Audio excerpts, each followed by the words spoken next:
क्या आपने कभी ऐसा मंदिर देखा है जो दिन में समुद्र में समा जाता है और रात में फिर से प्रकट हो जाता है?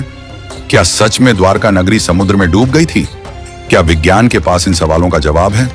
आज हम आपको लेकर चलेंगे भारत के उन 5 मंदिरों की रहस्यमयी यात्रा पर जो या तो समुद्र में डूब चुके हैं या आज भी समंदर की लहरों के बीच अपने अस्तित्व की कहानी कह रहे हैं। स्तंभेश्वर महादेव, गुजरात के वडोदरा से लगभग 70 किलोमीटर दूर अरब सागर के तट पर स्थित है स्तंभेश्वर महादेव मंदिर। इस मंदिर की सबसे चौंकाने वाली बात यह है कि यह दिन में 2 बार समुद्र में डूब जाता है और फिर कुछ घंटों बाद वापस प्रकट हो जाता है।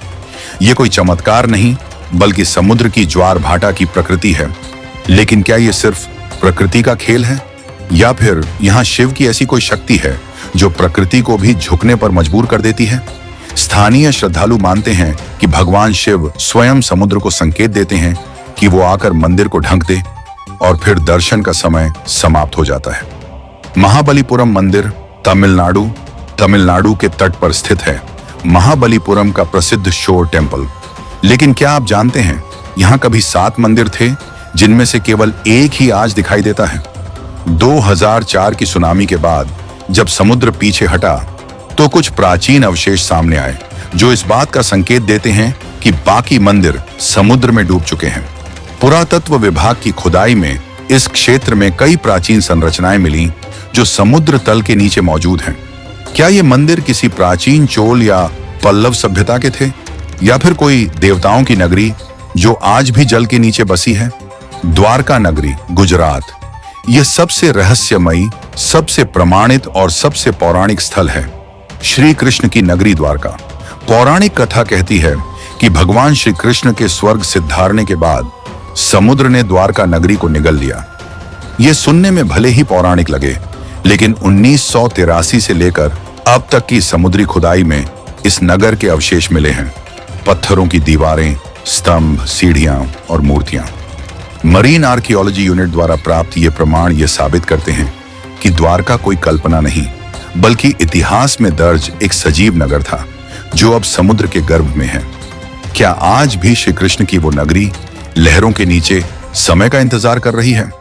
कपिल मुनि मंदिर, गंगा सागर, पश्चिम बंगाल।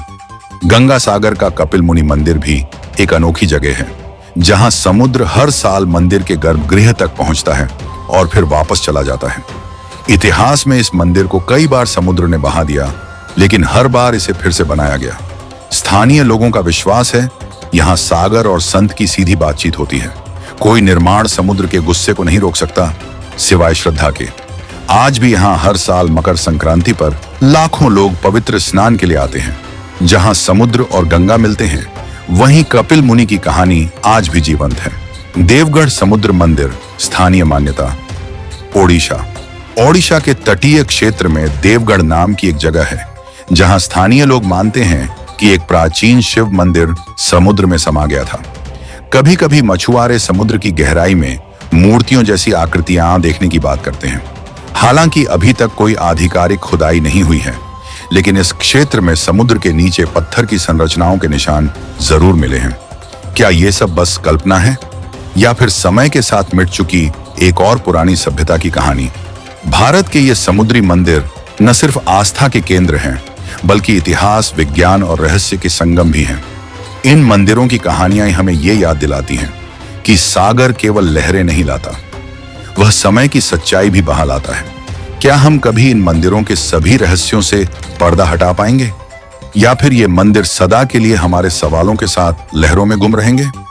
वीडियो अच्छा लगा हो तो लाइक करें, कमेंट में बताएं किस मंदिर ने आपको सबसे ज्यादा चौंकाया और ऐसे ही रहस्यमयी तथ्यों के लिए सब्सक्राइब करें।